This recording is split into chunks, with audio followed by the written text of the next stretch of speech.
Out of all the martial arts out there, boxing is by far one of the easiest to learn. You don't need to memorize complicated striking techniques or go through years of intense training like you would with most other martial arts. Now, that doesn't mean you'll master boxing overnight, but compared to other styles, it's much quicker and simpler to pick up. It's an easy, straightforward, and highly effective martial art that anyone can learn. Since the techniques are simple, you can focus on perfecting a single move. I'm mainly a Muay Thai guy, but I trained in boxing for 2 years. Even though Muay Thai and boxing are pretty different, I've never forgotten what I learned in boxing. If you're a beginner, I'd recommend watching my other video, Learn How to Fight at Home, where I explain footwork and basic punches in detail. But if you're already familiar with the basics and want to learn advanced techniques, this video is for you.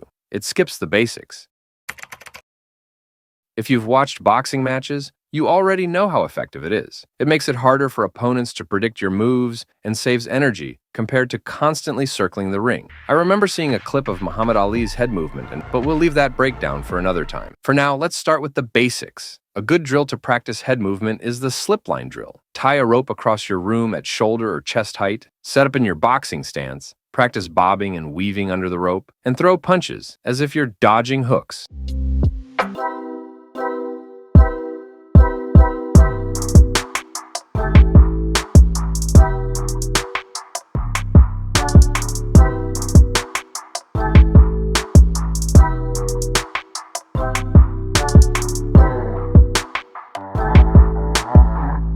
Bobbing and weaving underhooks, you can also practice slipping straight punches by moving your head slightly to the left or right of the rope. When I first started learning, I kept making the same mistake. I was bending at the waist instead of bending my knees. It's completely wrong form, and it also slows you down. Just make sure you're lowering your level with your legs, not bending at the waist, like you're doing a mini squat. Focus on the movement, keeping your eyes on an imaginary opponent, gradually increasing speed. Clean form matters more than speed. Once you're comfortable, you can add reflex training tools like a hanging bottle filled with water or sand. Let it swing and practice dodging. But skip this drill if you're just starting out, since it requires faster movements. Another great tool is the reflex ball, which you can get online for about $15 to $30. Start by punching it lightly with your dominant hand while standing straight. Focus on timing and accuracy, not power. Gradually increase speed and add your other hand once you're comfortable. When you're ready, switch to your boxing stance and practice moving forward, backward, and sideways while punching the ball. For more variety, practice uppercuts by tapping the ball lightly from below, keeping it controlled so it doesn't bounce too high. You can also dodge the ball as it swings and counter with hooks or jabs to improve reflexes and speed. Don't rush through these drills. Get the technique right first. I'll never forget this one time. I was so focused on looking smooth with my slips that I didn't notice the rope had sagged in the middle. Next thing I know, I'm tangled up like a fish in a net.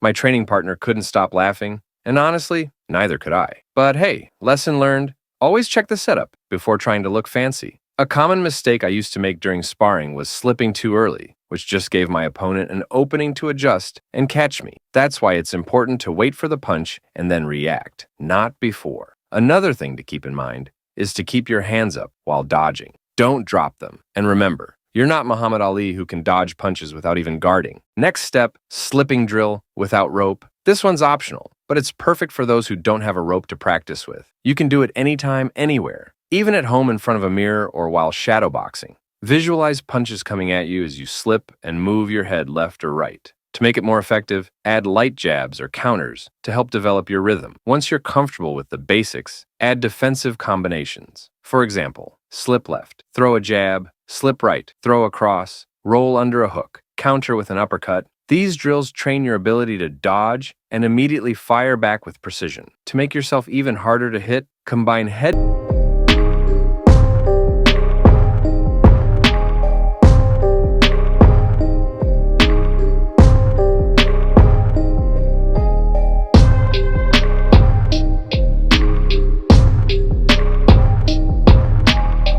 step to the side to change angles and stay out of your opponent's line of attack. This footwork keeps you unpredictable and opens up counter-punching opportunities. Finally, dedicate a few rounds of shadow boxing purely to defense. Imagine different punches coming your way and respond with slips, rolls, and weaves. Add light counters to make it realistic. This type of freestyle movement helps you react instinctively during sparring or fights. I still remember my first sparring session like it was yesterday. I thought I was ready. I'd practiced my punches, combos, even footwork, but the second my opponent threw a hook, I just froze. Boom! Took it right on the chin. And I'll never forget my coach yelling, "Move your head!" That's when it hit me. No matter how good your punches are, if your head isn't moving, you're basically a punching bag.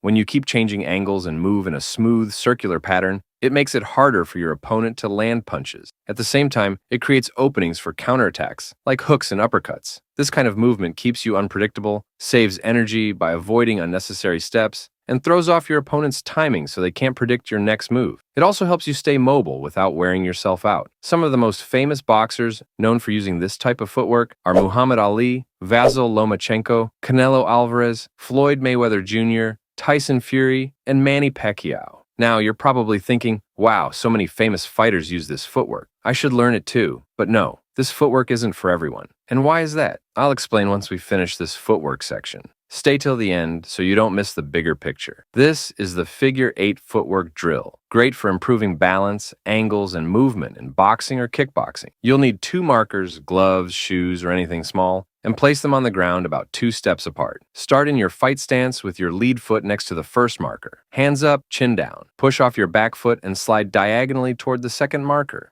When you reach it, pivot around using your back foot to change direction. Keep your stance intact. Feet shoulder width apart, and avoid crossing them. Move through the figure 8 pattern continuously. Focus on staying light on your feet and balanced as you turn corners. As you can see, figure 8 footwork isn't that difficult on its own, but it can get tricky when you start adding elements to it. While you can mix in moves however you like, let me give you a few suggestions. When you reach the corners of the circle, you can throw a jab cross or a jab hook, while visualizing slipping those punches and countering with your own. Also, picture a punch coming at you with every step and use head movement to slip, either left or right, or bob and weave before continuing along the figure 8 path. If you want to take this drill to a more advanced level, here's what I recommend. Start by moving at a comfortable pace for about 20 seconds, then speed up your footwork for 10 seconds. Keep alternating between moderate and fast movements for the entire 2 to 3 minute round. While following the figure 8 motion, practice sharp pivots in different directions, like 90-degree or 45-degree turns, to mimic quick shifts in real boxing. Every now and then, raise your gloves to block an imaginary hook or parry a jab. This keeps you focused, just like you would be in a real match. Adding these variations makes the drill more dynamic and helps you stay mentally sharp instead of moving around without purpose. Like I mentioned earlier, this footwork isn't for everyone, and that's because figure 8 footwork works best for fighters who focus on speed, defense, and creating angles, like counterpunchers, defensive boxers, and taller fighters who prefer to control distance. It's also great for intermediate and advanced boxers who already have a solid grasp of basic footwork and want to improve their mobility and positioning. However, it's not recommended for beginners who are still working on basic stance and balance, or for pressure fighters and power punchers who focus more on moving forward, cutting off the ring, and planting their feet for powerful strikes rather than circling around their opponents.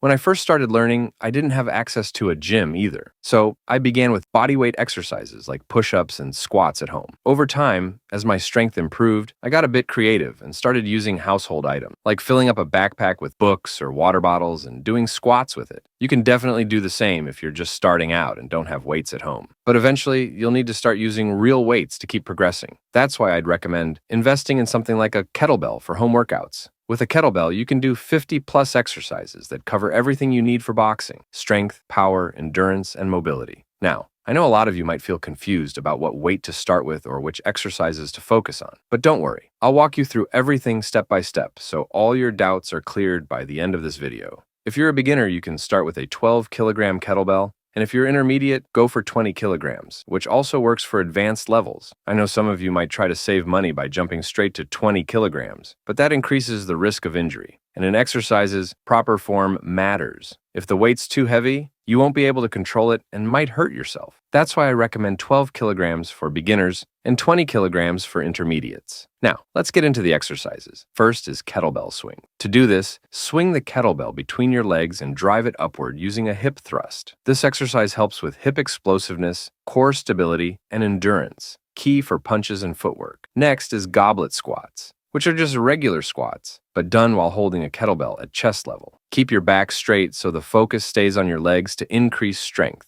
Then, there's the Turkish get-up, where you start lying down with the kettlebell overhead and move into a standing position step by step. This targets your entire body, improving shoulder stability, core strength, and mobility. Moving on, we have the kettlebell clean and press, which is similar to the barbell clean and press, but more beneficial for fighters, because it's done with one arm, focusing on balance, coordination, and core stability. It targets shoulders, legs, glutes, back, and arms, and the rotating grip makes it easier on the wrists compared to barbells. To boost punching power, you can try the single-arm kettlebell snatch, which improves speed and explosiveness. Now, moving on to the next exercise, the kettlebell renegade rows, which target your back and core muscles. Get into a push-up position while holding the kettlebells and row one arm at a time, keeping your core tight. Then there's the kettlebell farmer's carry, which improves core and grip strength. Just walk while holding the kettlebell and keep your posture straight. For rotational power, we have kettlebell Russian twists,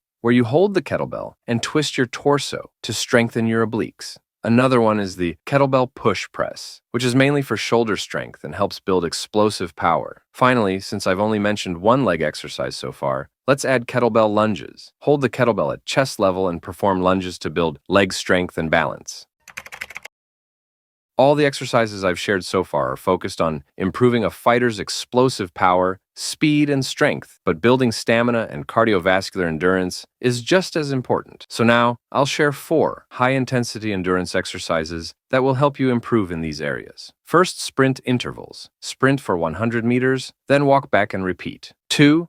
Heavy bag burnouts. Throw non-stop punches for 30 seconds, rest for 30 seconds, and repeat. Complete 3 to 5 rounds of 3 minutes each. 3. Jump rope intervals. Jump rope for 2 minutes at a moderate pace, then go all out for 30 seconds. Do 5 to 6 rounds with 30 seconds rest in between. 4. Burpee punch combos. Perform 5 burpees, then throw a 10 punch combo. Complete 4 to 5 rounds of 1 minute each with 30 seconds rest. These exercises focus on explosiveness, stamina, endurance, coordination, and mental toughness, qualities every boxer needs. My advice is don't skip any of these. Now, seeing all these exercises might feel overwhelming, so don't worry. Just create a weekly routine that fits your schedule. For example, train Monday to Saturday and keep Sunday for rest. I could give you a fixed routine, but making your own allows you to adjust it as needed. If you've watched this far, it means you're serious about boxing, and that's great. Also, a big thank you to everyone. My channel just hit 8,000 subscribers, and I really appreciate your suggestions and comments. Let me know what kind of videos you want next, and whichever comment gets the most likes will be my focus. I'll see you in the next video. Until then, stay safe and keep training hard.